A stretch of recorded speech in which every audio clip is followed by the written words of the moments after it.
Serious allegations of domestic violence, coercive control, stalking, intimidation, or threats are at the core of both domestic violence order proceedings and defamation law. But the way the law treats those allegations depends entirely on where and how they're made.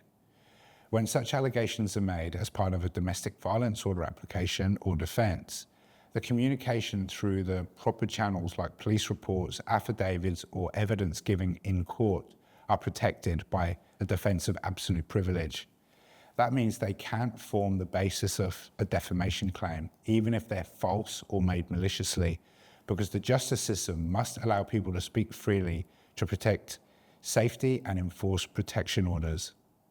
But the protection stops the moment those same allegations are shared outside of that privileged setting. Once someone repeats those claims to friends, family, neighbors, employers, community groups, or on social media, that communication is treated as a new publication in defamation law. If the repeated allegations identify a person or harm their reputation, they can give rise to a defamation claim, unless the speaker can establish a statutory defense like truth or qualified privilege. This creates a structural tension.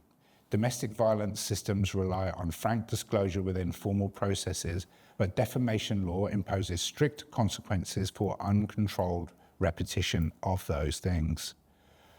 Courts look at whether privilege applies at the time of the initial statement, whether the communication has spread beyond the protected channels, and whether any defamation defense is available.